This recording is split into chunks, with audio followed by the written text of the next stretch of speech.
अरे वाह, ये शराब तो जादू है। हाँ घीसू चाचा, सब भूल गए, ये खुशी तो शैतानी है। एक और पैक चाचा।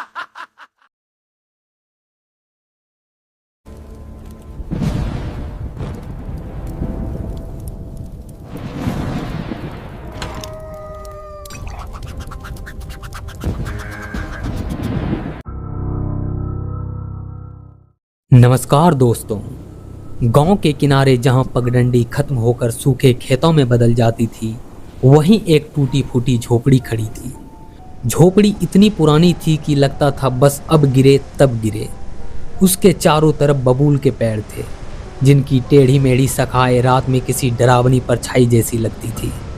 गांव वाले उस झोपड़ी के पास जाने से भी कतराते थे, क्योंकि वहां रहते थे धीसू और उसका बेटा माधव। दोनों आलसी, कामचोर और नशे के आदी थे।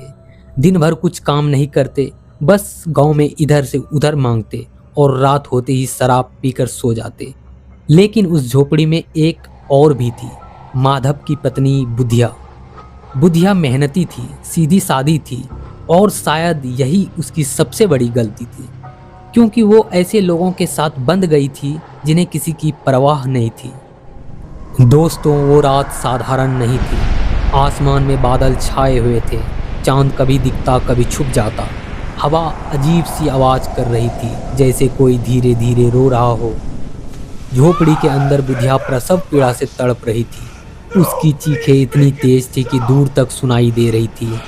आह माधव, मुझे बचा लो, वो बार बार पुकार रही थी।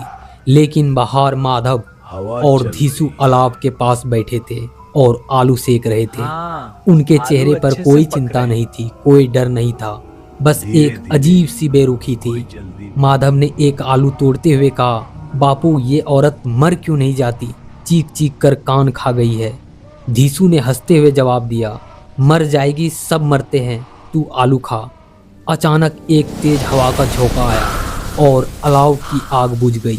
दोनों चौंक गए, चारों तरफ अंधेरा छा गया और उसी पल बुधिया की चीखें अचानक बंद हो गई।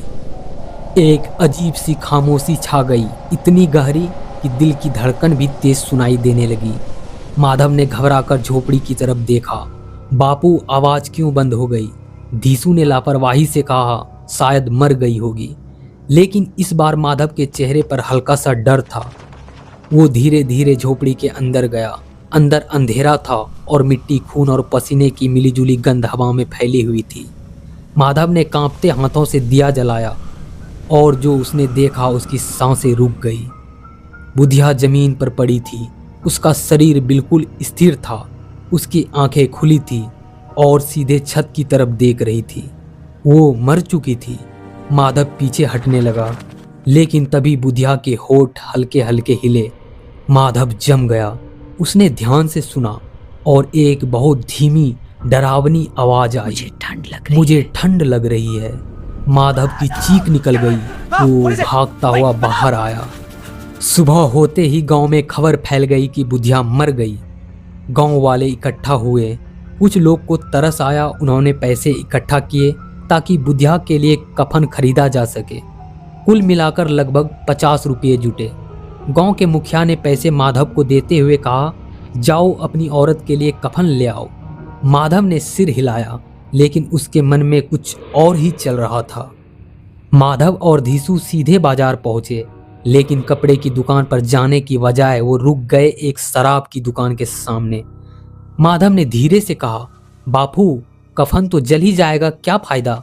धीसू हंसा, सही कहता है, जो जिंदा है उन्हें भी तो कुछ चाहिए। और फिर दोनों दुकान के अंदर चले गए, शराब मंगवाई और पीना शुरू कर दिया। एक के बाद एक गिलास खाली होते गए। उनकी हंसी बढ़ती गई, जैसे उन्होंने कोई बहुत बड़ा काम कर दिया हो। जब दोनों वापस लौटे तब रात काफ़ी हो चुकी थी। आसमान में फिर से बादल थे और हवा और भी तेज हो चुकी थी। झोपड़ी के पास पहुंचते ही माधव रुक गया। बापू, दरवाज़ा खुला क्यों है? धीसू ने देखा, दरवाज़ा सच में खुला था, जबकि वो दोनों सुबह बंद करके गए थे। दोनों धीरे धीरे अंदर गए। अंदर घना अंधेरा था और एक अजीब सी ठंडक थी। माधव ने कांपते हुए दिया जलाया और जैसे ही रोशनी फैली, दोनों के होश उड़ गए। जहां बुधिया की लाश रखी थी वहां कुछ नहीं था, लाश गायब थी। अचानक पीछे से एक आवाज आई, माधव। दोनों के शरीर में सिहरन दौड़ गई। माधव धीरे धीरे पलटा और जो उसने देखा उसकी दुनिया खत्म हो गई। वहां बुधिया खड़ी थी, सफेद कफन में लिपटी हुई, लेकिन वो कफन नया नहीं था, वो खून से सना हुआ था। उसका चेहरा सड़ चुका था, आंखें पूरी काली और होठ फटे हुए। तुमने मुझे कफन भी नहीं दिया? उसकी आवाज़ इंसानी नहीं थी। अचानक झोपड़ी की दीवारों पर खून के निशान बनने लगे। हवा और ठंडी हो गई। दिया अपने आप बुझ गया। धीसू दरवाजे की तरफ भागा, लेकिन दरवाजा बंद हो गया। बुधिया धीरे धीरे आगे बढ़ी। उसके पैर जमीन को छू नहीं रहे थे, वो हवा में तैर रही थी। अब तुम दोनों मेरे साथ चलोगे, उसकी आवाज़ गूंज रही थी। अचानक उसके हाथ लंबे हो गए और नाखून चाकू की तरह तेज। उसने धीसू की गर्दन पकड़ ली। आह! धीसू की चीख गूंज उठी। खून चारों तरफ फैल गया। माधव जमीन पर गिर गया, रोते हुए, मुझे माफ कर दो बुधिया, लेकिन अब देर हो चुकी थी। अगली सुबह गांव वाले झोपड़ी में पहुंचे और जो देखा वो किसी ने कभी नहीं सोचा था। धीसू और माधव दोनों की लाशें पड़ी थी। उनके शरीर पर गहरे नाखूनों के निशान थे और उनके ऊपर एक सफ़ेद कफन रखा हुआ था जो खून से पूरी तरह भींगा था। दोस्तों, कभी कभी पाप इतना बड़ा होता है कि मौत भी उसे माफ नहीं करती, और जब इंसान नहीं मिलता तो आत्माएं खुद वापस आती है।